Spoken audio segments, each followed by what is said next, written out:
Welcome to Profi Plays. I'm Profi, and in this episode, we are going to do some mystery creation for our Monster of the Week slash Solitary GM series. Right, so I do have the book right here with me. Right, so Monster of the Week. Highly recommend. It's actually surprisingly reasonably priced for like the quality of the book that you get. I forget how much I paid for it, but I want to say it was like 25, $30 or something, maybe even less. But no, it's a very, very nicely printed book. Well job. Yeah, that's it. Well done. That's it. Well done. Good job. Sure, combine them. By Evil Hat Productions and the printing on this, beautiful. Okay, so a Monster of the Week here. I have the hardback edition is what I got. In any case, there are also a number of tools online which you can find through the links that I have in the description. Uh, this includes, right, the Monster of the Week site where it has some downloads and also has where you can order the book. And it also would include a link to the Solitary GM, which I'm using when I run this. Okay, so our goal here, so remember when you use the Solitary GM, rather than how soloists typically do it, which is you emulate the GM and then you act as the player character, we're doing the opposite of that. So I am acting as the GM, and then I'm going to emulate the players and have the players play through, right, the mystery that I create. So mystery is just what they term a game session um, in Monster of the Week. So here's kind of the process that we go through. So you see a few things that we need. Now, certainly we're not going to go through these in this order necessarily, but we will need basic concept. We'll need some kind of hook, right? A clue that's going to catch the hunter's attention. Right? We're going to need the various threats that includes monsters, minions, bystanders, and locations. And then we're going to need the countdown. The countdown is really just what would happen if the hunters didn't bother showing up. Right, so that is the set of things that we're looking at here. So they also have available to you this very nice form fillable a PDF here for a mystery slash arc preparation sheet. We can see here you can have your concept, your hook, and you can type everything in here as you wish, all the different threats, so whatever you decide to come up with, and also if you have some custom moves or notes that you want to take. Right. So I was doing some research because I really like the idea. One of the suggestions they have is a cool monster from urban legend or folklore. So I thought, well, an E stands for Englehart, and you can see that in the name of the channel, Prof. Englehart Plays. Right, so Englehart is a German last name. Now, my family has been in the U.S. for a long time, but that nonetheless, right? I thought, well, let's pull from German heritage because I don't actually know a lot about German heritage and kind of what the folklore looks like outside of things like Grimm's fairy tales, right? So I wanted to do some research and see if was there some kind of creature or monster or something that is in German legend that could potentially make for a good mystery. And I found myself, one thing that I learned is that in German folklore, one of the very common things, a common creature, I suppose, is what they call pressure spirits. So these are various types of spirits, goblins, what monsters of various kinds, where the way their action works is they end up on your back and you have to carry them around, right? So and there are some creatures where that's literally all they do is they seek out, say, some particular demographic is fairly common. So say they seek out young unmarried men or something like that, and they just hop on their back and force them to carry them around. That's it. So I thought this was kind of amusing, not particularly threatening, so not necessarily a great mystery if I just take it at face value, but I wanted something with a little more detail in it, but I kind of like these themes, and we can just intensify them, right? Right. Okay. So here's the idea. So one of these pressure spirits has a number of different forms, but the Bushgrossmutter. See, I've transliterated because there is that one letter in German that looks kind of like an open B to me, like it looks like an uppercase B, but with like an opening at the bottom, which has that S sound to it. So I just transliterated it as a double S, which I think is a fairly common thing to do. So the Bushgrossmutter, what this translates roughly as is forest grandmother. So this is a spirit that appears every 100 years, and it takes the form of a very old woman, right? perhaps with moss growing on her feet or something like that. A very kind of tangled white hair that is has lice in it, this kind of thing. And what she will do, right? She will approach people and she'll say, "Hey, right, will you get the tangles out of my hair? Will you, delouse my hair or something like that?" Right? And if you say yes, right, and you comply, right, with her request, right, then she'd give you some kind of reward. Now, complying with the request, it turns out, is difficult because her head is very, very cold. So as soon as you start, right, trying to delouse her hair, your hands start freezing up, which I think that's kind of a cool thing, right? And then, oh gosh, uh, it's extremely cool, right? So so I like that concept. I think that's kind of fun. And then if you comply, right, then it's a difficult thing to do because your hands start freezing up. But you also have some kind of reward that you get, and it's normally something super mundane. But you can imagine this being quite useful to say, the German people living in the German forests or whatever at the time, right? Where things like you have a ball of yarn that never runs out. Well, that's kind of a cool artifact, right? Or you have things like she'll give you some leaves, which I love this. She'll give you some leaves, and if you accept them and don't just throw them away, if you keep them, they will turn to gold, which I think is kind of neat, right? So that is one form of the Bushgrossmutter. Now, there are other elements that come into this tale, depending on different versions of it, because all these folk tales work that way, right? So one version of it, the Bushgrossmutter, is really just is it just an individual that shows up every 100 years and then just goes away every 100? Oh, I forgot. If you say no, if you refuse to, comb her hair or delouse it or whatever, then she'll breathe on you. And when you get breathed on, it causes illness. Normally something fairly minor, like, oh, I got this rash, is the Bushgrossmutter, that kind of thing. Now, there is also another form of this legend which drops out the gross, and it's the Bushmutter. Bushmutter, translated then as a forest mother. So Bushgrossmutter is kind of ambivalent, so it's all in how do you react to her. If you react positively, then she grants you some kind of boon. If you react negatively, then she curses you in this admittedly fairly minor way. Right? Now, the Bushmutter is not ambivalent, is clearly a malevolent spirit, and mostly kind of her MO, right, is that she first will hunt down children is who she torments. Right, so she torments children specifically by stealing their berries when they're picking them and then smashing the jars that they're using to gather those berries. Another thing that she will do is that she will torment dairy farmers by milking their cows dry so they can't get any milk from them. Right, so you can see here, the Bushmutter, it definitely does not have, right, these positive aspects. So I like, right. Another thing with the Bushgrossmutter. So going back to the forest grandmother, there some tales she's alone, and most of the time, but then sometimes she's also the head of a group of Moosfräulein, right? So you have these moss ladies is the term of it, and it's not so clear from what I've read, mostly from Wikipedia, honestly, about what the Moosfräulein do. That's not obvious, right? But at the very least, she might possibly be the head of some group.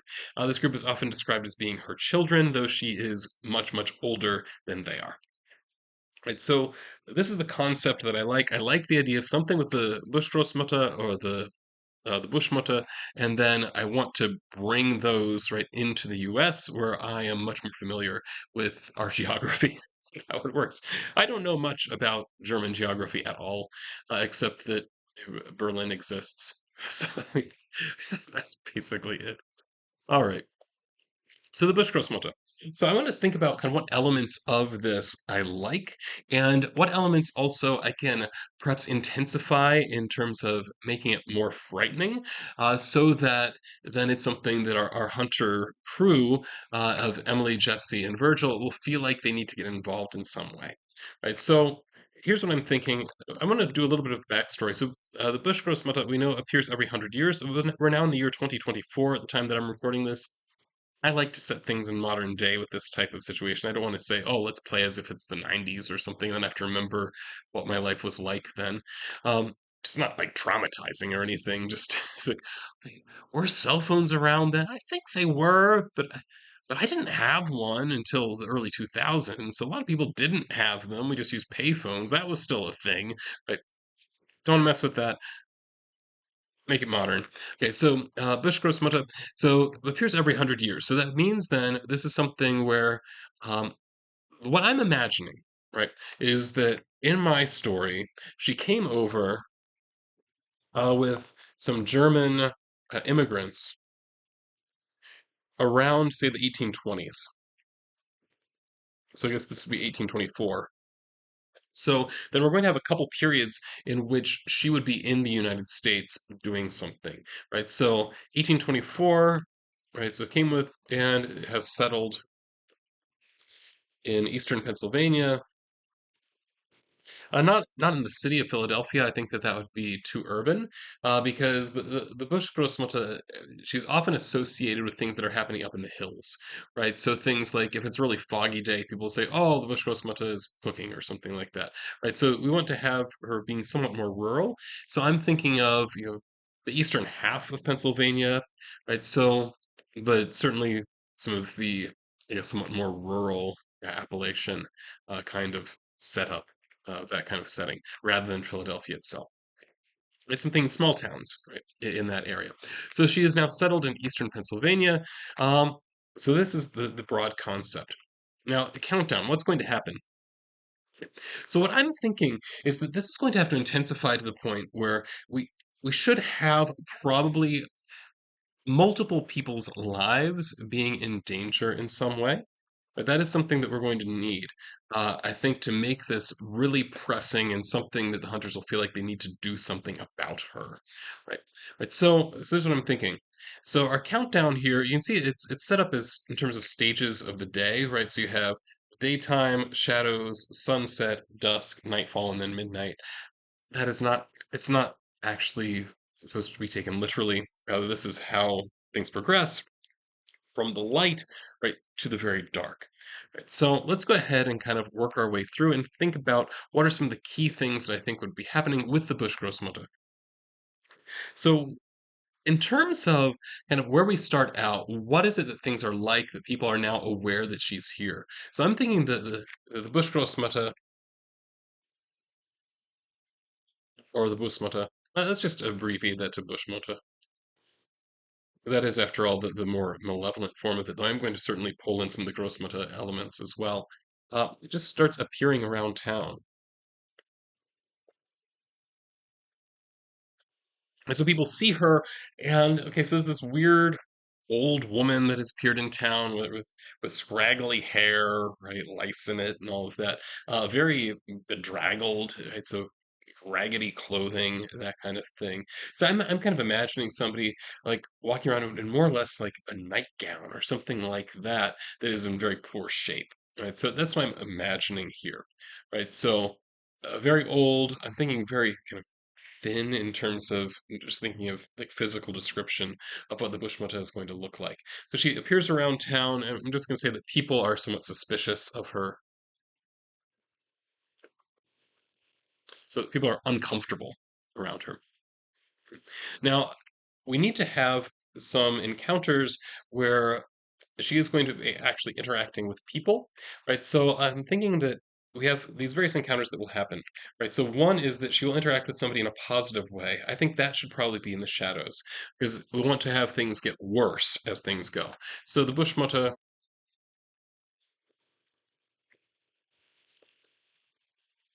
here um, gets her hair combed. And I'm going to say this is going to happen in a beauty parlor, right? And pays with yarn. Yeah, I like that. I like that idea, right? So this is something. This is the positive side of the Bushmutter, right? So we have this strange reaction. Of course, now as she's getting her hair combed, that we would have that sense of cold that um, the beautician is going to have, right? So that's something that is going to be there. Another thing that has to happen is the Bushmutter has to come across children, steal their berries, and smash whatever containers they're using to gather them. This is something that's very believable. I mean, after all, it's not unusual. I myself have raspberry bushes and also blueberry bushes for that matter. So, and like my wife growing up in kind of middle of Pennsylvania, they had huge blueberry bushes. They also gathered elderberries and these kinds of things. So gathering berries, I think, is a very believable thing for children to be doing. So this is also something that's going to have to happen, is that the bushmutter um, torments some children who were gathering berries. So that's another element of what would happen. Another thing that I think needs to happen is that somebody needs to reject her request and then she makes them ill. Right, so that is another thing that has to happen. And I think in my mind, this is going to be somewhat worse than just being mean to kids, right? Because she's not actually doing anything specifically like harmful to children in any kind of direct way. This isn't making them ill or something like that. So, so this is going to be another one. The Bushmutter request rejected makes someone ill. Okay. Right. And then I'm thinking what's going to happen here is now the town is going to start turning against her. Right. And yes, this is the way things are progressing. Oh, I like this. Right. So she makes someone ill. After that happens, right, then people start turning against her at the village, right, turns against Bushmutter.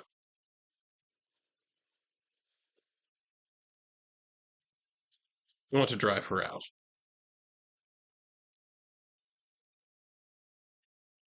Meanwhile, what happens at midnight is that the Bushmutter arrives with her Mussfräulein,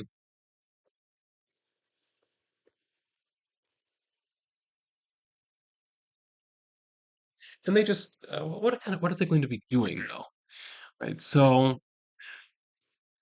I feel like people like I feel like people's lives should be in danger in some way, right? Because that would require more of an action. Um, right. So I'm trying to think about exactly what that's going to look like. Right. So let's kind of set that aside for now and think a little bit more about the Bushmutter herself. Right. Right. So when you create a threat like the Bushmutter, what you need to do is pick a type and then create details based on it, right? So each type of threat, there are monsters, bystanders, locations, and minions. Each of those needs to have a type, and the type really tells you what their motivation is, right? So in the case of the Bushmutter, so looking through these different motivations, I think that really she is there, right, as a torturer. That is, she is there to hurt and terrify people. I think that that is the more monstrous side of her, what her goal is, right? So let's go ahead and put that in here. Right, so I'm going to scroll up here. So the name here of this threat, this is the Bushmutter. The type, she's a monster, and specifically a torturer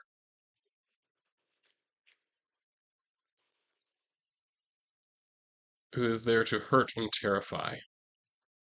Now, another possibility that I was thinking about, um, which I'm trying to think whether this is going to be better or not. Right, and so another possibility would be an executioner. So an executioner is there to punish the guilty, and there is a certain element of that to her tale, right? So, oh, oh, I've got it. I've got what midnight is. Okay, so the Bushmutter arrives with her Moosfräulein, and then we're going to bring out the pressure spirit element because one of the things that the Bushmutter would sometimes do is act as a pressure spirit, where she would hop on your back if you refuse to request. So I think it makes sense then that the Bushmutter and her entourage of Moosfräulein would then come into. Oh, okay, I like what this is. Okay, she's not a torturer. No, no, she is an executioner. Right. So that is, she's here to punish the guilty. Yeah. Right. So powers include things like, I'm going to say the cold head, pressure, spirit, illness, and then, of course, magic, yarn.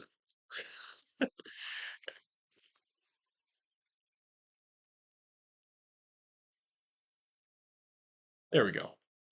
Right, so I like that. I like that. That's good. So the plan then is for them all, right? So for the Bushmutter and the Moosfräulein to come out of the woods, right, and then act as pressure spirits. And I'm going to say like this pressure attack is something that will in fact crush people, right? So it is actually something that is extremely dangerous, right? So, and that is certainly intensifying the original legend from what it was.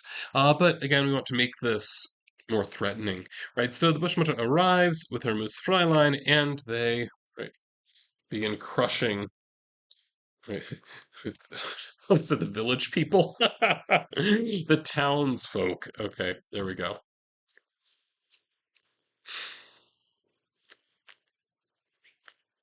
All right.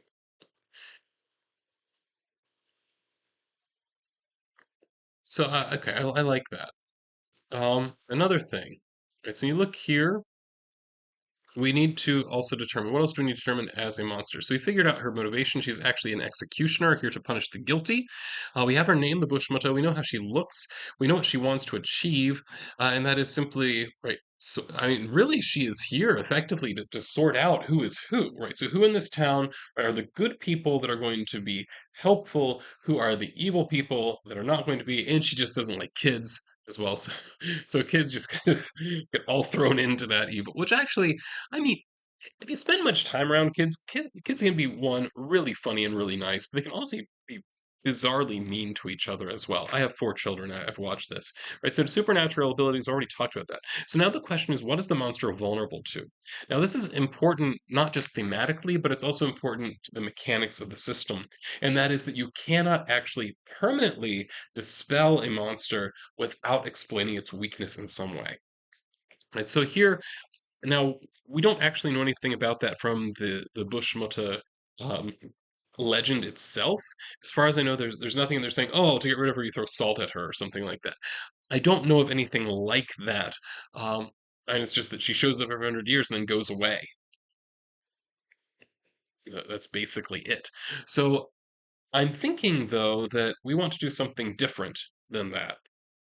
Right. Right. So rather rather than her just going away, we need to have something. What is it that will get rid of her for good? Right. Right. So, hmm, what kinds of things? Because I mean, this could be something like you could do with like vampires. To really get rid of them permanently, you have to put a stake through their heart. You can do all kinds of other things which may dispel them for a while, but to really get rid of them, you have to put a stake through their heart. Or we have things like there are types of fairies that can't stand, right, the laughter of children or something like that. And like given what she does, right, right, like so on the positive side, right, she's doing things like giving people leaves that turn into gold, giving people yarn that will never run out, right? These types of things. On the negative side, she's making people ill, stealing their food, and specifically targeting children, right? So what in here do we think might possibly be a weakness? And what does she ask of people? She asks people to delouse and detangle her hair. So I'm trying to think of like putting this together, what kind of weakness? What is she trying to prevent people from doing to her? Right? That would be what comes to my mind, right? So stealing people's berries, like she might possibly have some kind of a negative reaction to berries. That's possible. Negative reaction to milk. That's not uncommon.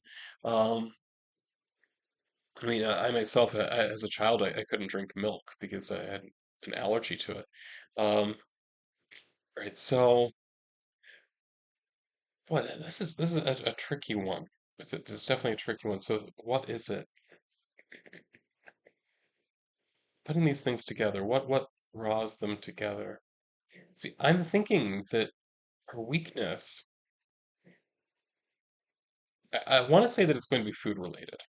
Like that seems like an obvious thing because when she helps people, she does not help people with food, notably. She helps them with clothing, right? And that's what the yarn is for, right? When she gives you something, she She does not distribute, this is not somebody who's going to be handing out candy in any way.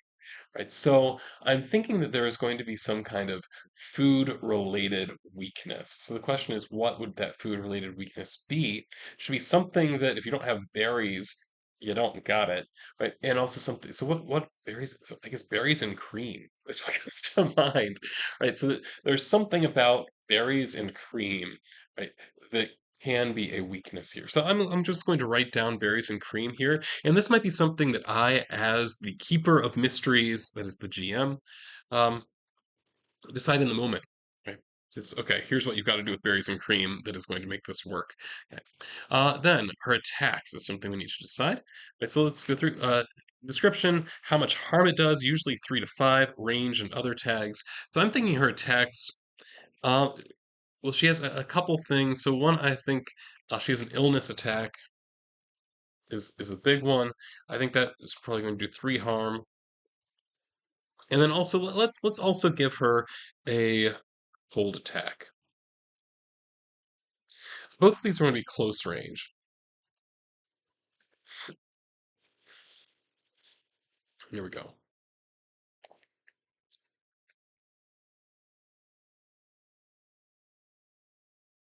All right. Next then, armor, usually 1 or 2 armor. Let's go and give her 2. I feel like she's going to be hard to kill as far as that goes. Oh, did not mean to resize that. Then harm capacity, normally 8 to 12 harm to kill it. Okay, so I'm thinking harm capacity is going to be something like, let's make it 10.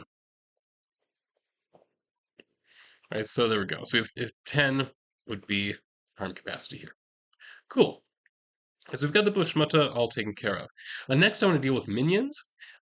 Even though this is not the way things are set out in the reference sheet. The reference sheet has monsters, bystanders, locations, minions, and minions are last of those 4 types of harm. I'm not doing that because the way this is set up, you should have the minions next because they have armor and harm capacities, whereas bystanders typically would not. All right, and you just kind of assume like bystanders typically one aren't going to be involved with combat.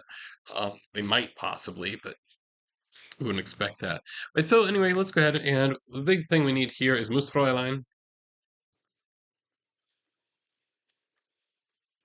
I'm sure there are people out there that know German better than I do that are just appalled at my horrible pronunciation. I've only done like a few lessons on Duolingo. My German is virtually I want to say my German isn't very good, but people often say that when it's actually fine. Instead, this is like really, really bad. Like I don't actually know German. All right, so what is it that these minions are trying to do? Are they trying to kill the hunters? Not really. Brute, yes, they're trying to intimidate and attack. That's a really good description of what these Musterfräulein are and their role. Right, so their motivation then is to intimidate and attack. Right. And they're going to be the ones I'm going to say that has the pressure attack. So pressure, this is going to be on contact. And how powerful are they typically? It says normally something in the 2 to 4 range. So let's say 2 harm is what they would do. What are their weaknesses? I'm not going to say, I don't know that they have any specific weaknesses. I think I'm just going to leave that one blank. But except that they don't have as much armor. They have 1, say, and their harm capacity, according to the reference document, should be somewhere in the 5 to 10 range. Let's make it 6.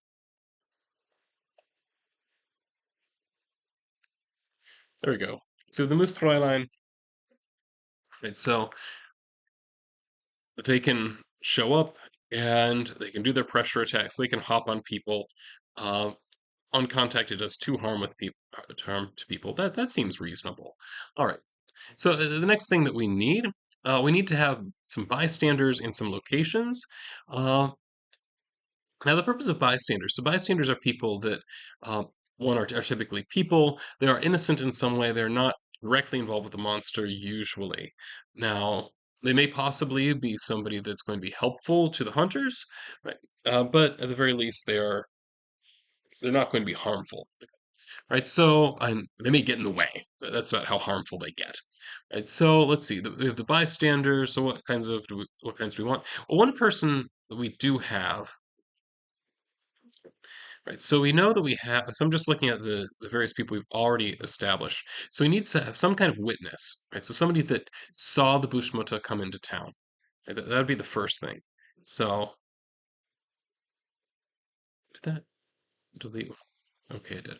All right. So all right. So first thing I'm going to need is a witness of some kind. So as type, this is a bystander, specifically a witness. The motivation is to reveal information. And I'm going to say this is a child, actually. So I'm going to say this is a child, right?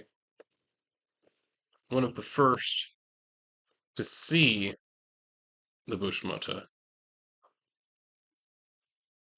In terms of names, let's just say this is Jimmy. Jimmy's a good kid's name. Jimmy, and his last name will be um Oberlin. Sure. Oberlin's a good last name.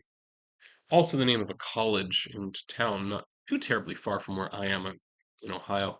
Okay, so this one. So we have a witness here. Who else do we have? Right, so do we have a busybody? Somebody that's trying to interfere in people's plans? Maybe, maybe not. Um, we'll see.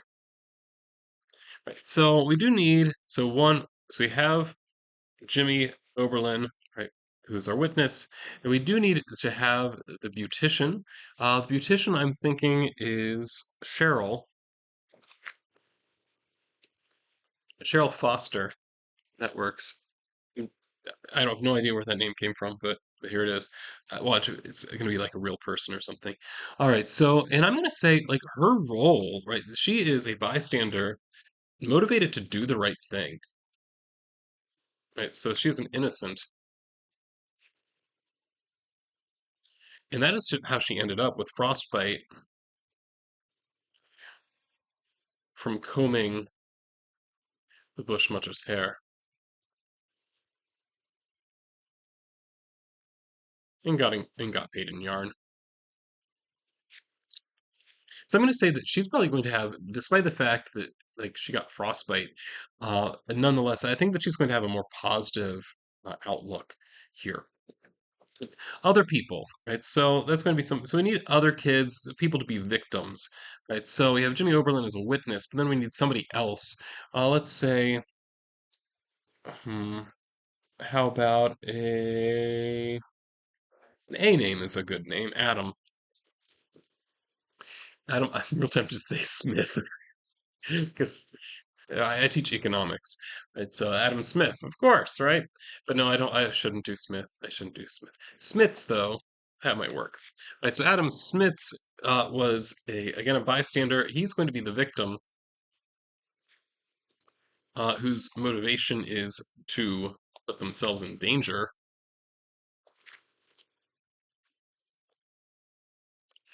He's going to be the one where, like, at dusk, or what is it? At sunset, has berries taken. Another one we're going to need. So we're going to need. So that's one of the kids that's going to be involved here. We need somebody to reject the offer. So who is? So what kind of person would that be? There's certainly going to be a victim, but I don't think that that's their motivation. Um, I think there's going to be a skeptic. I think that that's actually going to be their role. So the bystander. This is going to be the skeptic. This one I feel like is probably going to be. I'm thinking somebody probably more middle aged, right? So I'm thinking like let's say Michael.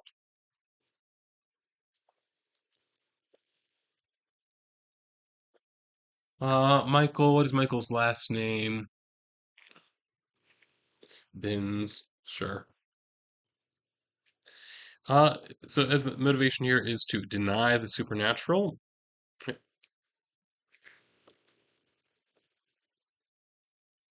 specifically supernatural explanations. Right?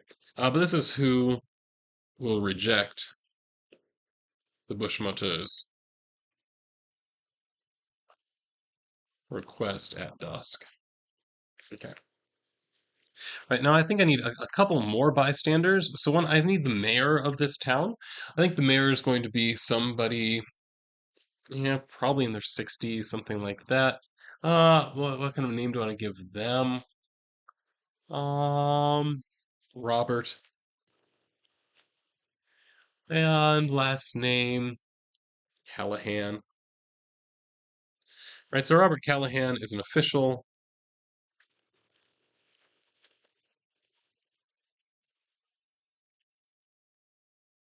then has motivation to be suspicious. Oh, I think that's funny.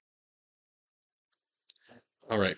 Motivation is to be suspicious, right? And what they are going to do is like will rally the town against the Bushmata. Okay, good, good. I think that's a pretty good set of potential bystanders.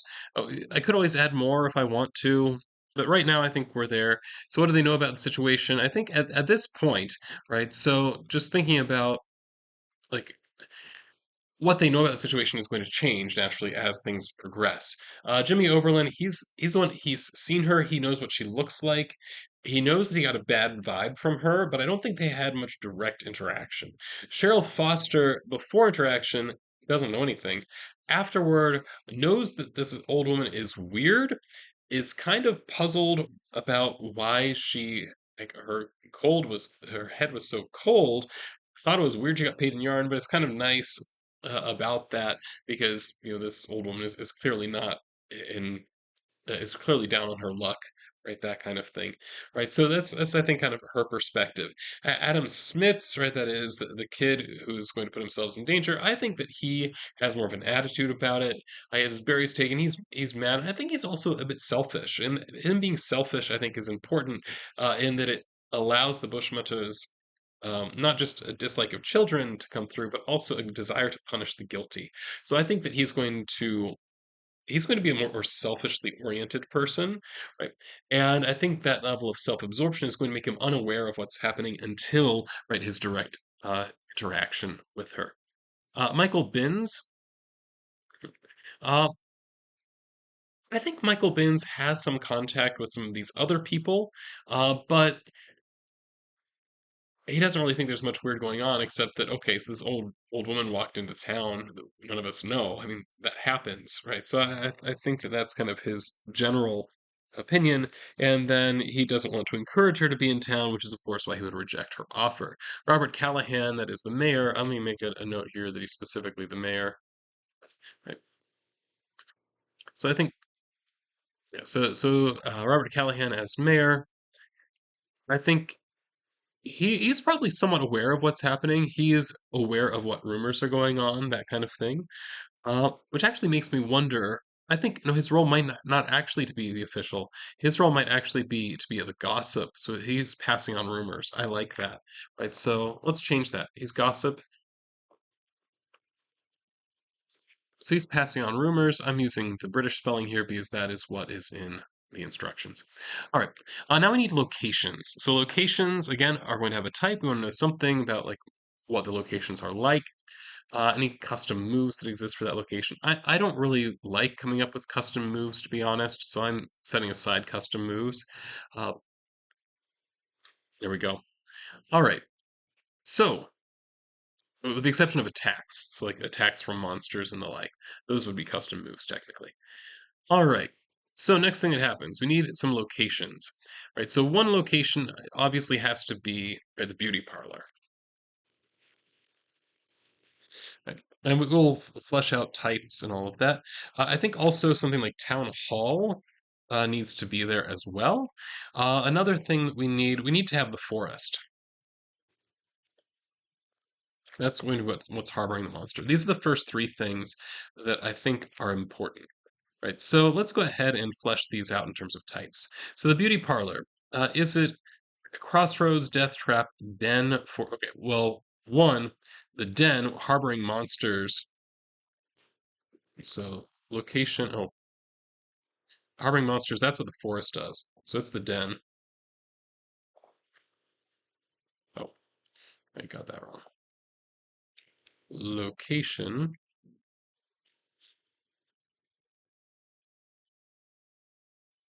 den, motivation to harbor monsters.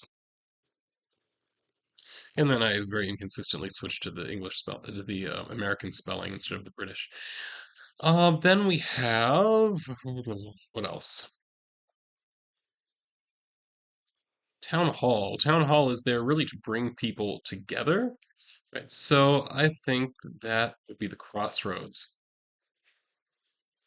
So it's again a location, crossroads, motivation to bring people together. Then we have the beauty parlor. The beauty parlor, I think, is probably best thought of as a hub, which means it is really there to reveal information. So this is where you can go, and I'm imagining the beauty parlor here is kind of where people would actually hang out in this little town. Like that'd be one of the locations that people would do that. Now I'm wondering whether I want to add in some other locations. So death trap, I don't think a death trap to harm intruders. I don't know that that's really a good thing. The fortress, the goal of the fortress is to deny entry. Right? So this would be something that, like, I'm imagining something like there might be an abandoned house or something like that it's hard to get into and that you could use that way.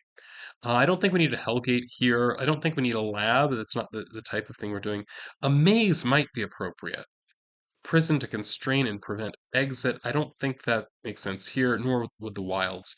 So I think it might make sense for us to have a fortress, potentially, and a maze. So let's add those locations in. So we want a location that is a fortress.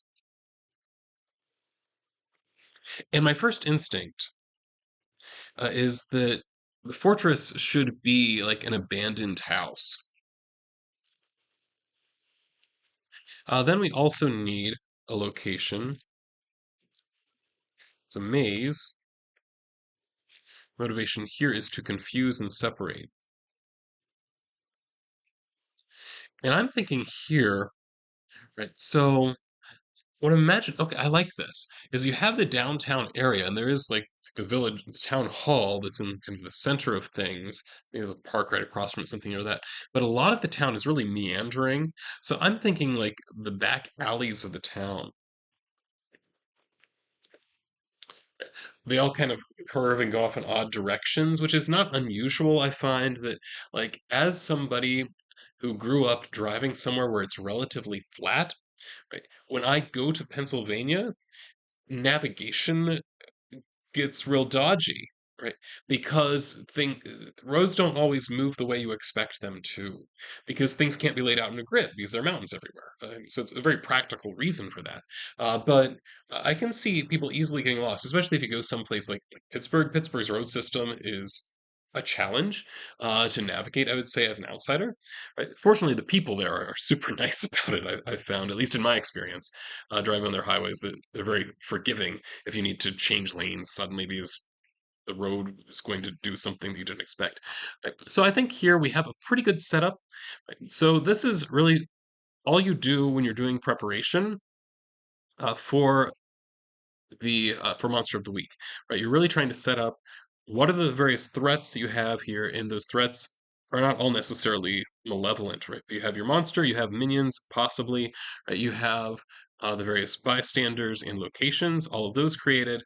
We have our countdown, so we know what would happen if there were no hunters showing up. Now, what we need, the last step here is going to be the hook. So, what is it that is going to catch their attention? So what I'm thinking is that there have been strange weather patterns. So yeah, let me say that there's strange weather patterns. That is, specifically, it has been unseasonably foggy and some hail localized to this town. So I'm going to now. I want to see what town I want to put this in. So I need to come up with a name for the town. So I could try to put this in a real place, or at least a real name. Yeah, I think I might try to think of a real name. So I'm going to just search in Pennsylvania, specifically Eastern Pennsylvania.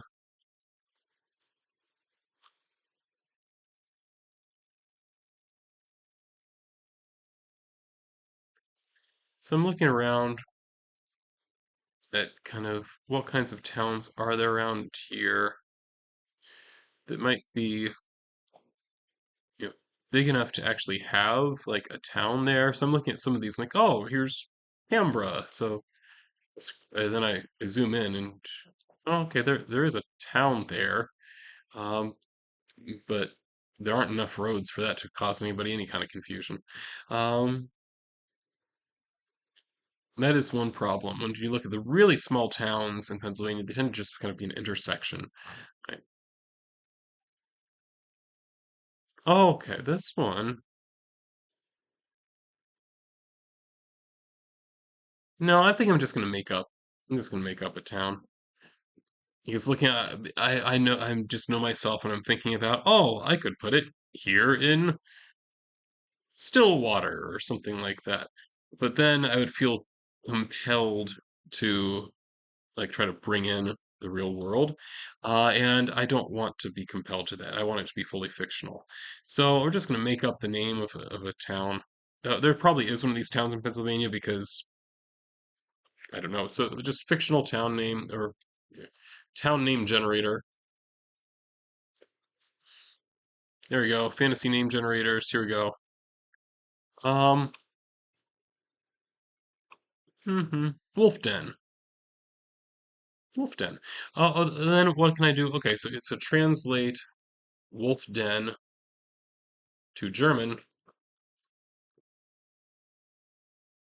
Wolfsbau, in Wolfsbau. All right, so that's it. This will be the town of Wolfsbau, which I'm going to. Um, so localize this town. The town's name is Wolfsbau. Notice here I am actually, and it's not pronounced that way anymore. It's now pronounced Wolfsbow. Um, because this was one of those things, because this happens linguistically occasionally, right? So, the German settlers came in, it was Wolfsbau, or however you pronounce that, right? But then, of course, English takes over and they write it, and of course, bow is spelled B-O-W, and then people start pronouncing it Wolf's Bow. So that is what the name of the town is now. There we go. All right. So I think that wraps this up. Next session, I'm going to actually try and play this out. It may be a long one. I suspect it will be a long one, because I do want to try to play the whole thing out in one session. Right, so I guess that is what it is designed to be. Okay, so let's go ahead and call it here. Thank you for tuning in, and this is Profi signing out.